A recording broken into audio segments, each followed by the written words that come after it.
I played earlier in the show some of the footage from a few years ago, protesters against the Adani coal project. You might have noticed how many of them were so young. And you might wonder who is brainwashing them to be so hostile to coal and gas and so convinced that the world is doomed unless we get rid of them. Well, want to know more? I mean, you just look at our schools.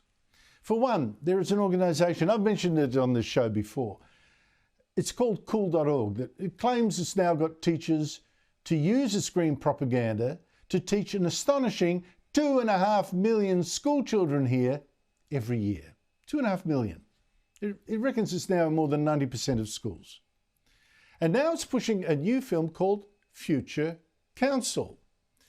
Now, it's already got the lessons and class material ready to go. This is part of the trailer of this film, in which children made, absolutely terrified by global warming, takes them around to confront executives who are stupid enough to be nice and talk to them. My name is James, and I'm a really big fan of nature. Oh, this director sucks!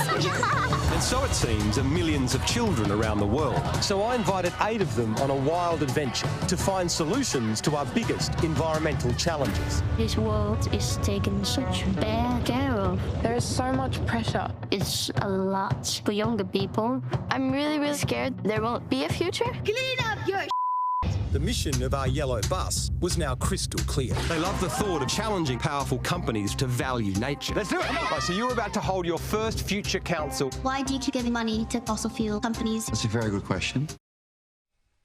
And the children have learned from Greta Thunberg how to be insufferably rude to company bosses. They even use some of her signature "how dare you" moves. There's very limited impact we can have just on our own. You're the 3rd biggest polluter on the planet. You are not a powerful leader. You are a disgrace. Joining me is Tony Thomas, author, former business editor, now contributor for Quadrant Online. He's been tracking for years what cool.org is pushing in our classrooms.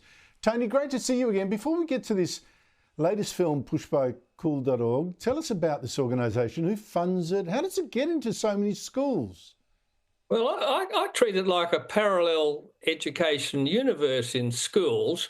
The thing is that the teachers are all terribly hard-pressed for time, and many or most are teaching outside their subject expertise. So Cool comes in and says, we can give you pre-digested lessons online, free, complete kits of workbooks, plans, scripts, factual material, and every one of our lessons will probably save you 3 hours of teaching time. So the teachers simply can't get enough of it. Hundreds of thousands of teachers have been using these Cool lessons. And what's more, they're all mapped to the sustainability priority, which was a sneaky way to get the schools officially green. And the deal was founded by Jason Kimberley about 20 years ago from the Just Jeans family, which was worth about $60 million at the time. And it runs on a tiny little budget of $3 million with 20 staff who commission expert curriculum and lesson writers to provide these online lessons. And just this year, Mike Cannon-Brookes, who's worth $30 billion, never mind $3 million, has joined them and is pushing his lessons on how to crush climate misinformation. And so in the case of this Gamo film, it's likely to have a huge impact on schools, millions of kids probably, because the previous one got to 1.5 million kids through something like 35 different lessons from Cool in the school. Oh, for goodness sake. Well, to this film then. What struck me about it, one of the things, is how it exploits children who've been scared witless by someone about global warming. So you get scenes like this from the film. Have a look. Our inaction is stealing their present. I don't really want to talk right now. Now, other children in the film say things like, I just hear nothing else like complete death. Or I live near a village, this is in England, that by 2050 is due to be completely flooded, apparently by rising seas, which is not true. But scaring children like that, that's really close to child abuse, isn't it? Sure, sure. And there's this singer called Ruby, who's only 14, and the sort of lyrics that she sings is, "How can you tell me to keep on breathing? Tell me to keep believing while my home is being torn apart." Now, why should a 12-year-old or a 14-year-old write songs like that? And then there's this 24-year-old activist called Clover Hogan who tells these kids that their echo anxiety is actually healthy and this intense, fearful emotions are just natural. But the kids, of course, get quite tearful over this. Oh, imagine being 11 years old and thinking the world is ending and it's up to you, little you, to try and save it. I mean, what a burden, what a fear, what a burden. Now, it's not just this cool.org that's poisoning the minds of vulnerable school children, Tony. You've picked up things like Melbourne University, also trying to frighten them with its own videos for children like this one.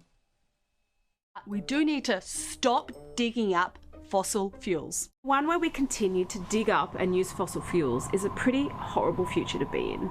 It's way too hot. There's lots of floods and bushfires. Now that's bull, because even the United Nations Intergovernmental Panel on Climate Change says it has little confidence in any link between global warming and floods. The ABC, naturally, is also pumping out scares aimed at children, this time using author Tim Winton to moan about the Ningaloo Reef. Doom, doom, doom, and spreading terror. Listen to this. We're in a climate emergency, and this is where most of Australia's dangerous carbon pollution stems from. These flames are burning the past and cooking our future. The choice before us could not be any clearer. It's life or death for Ningaloo and for every wild place and every human community on Earth. Honestly, that is so insane, but it's poured straight into the ears of children, Tony. Oh, well, I looked at a lesson they had just last May, and guess what the headline was? Climate change, pests and disease threaten to leave us in a world without chocolate.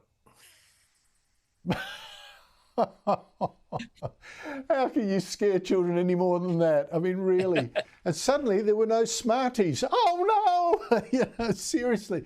Honestly, it's so reckless. It's so irresponsible. Thank you so much, Tony Thomas, for alerting us to this. And if people want to know more about this particular organisation, may I advise them to look up Quadrant online, and you're right at the top of the page with this latest story about what they've been up to. Tony Thomas, thanks for your time.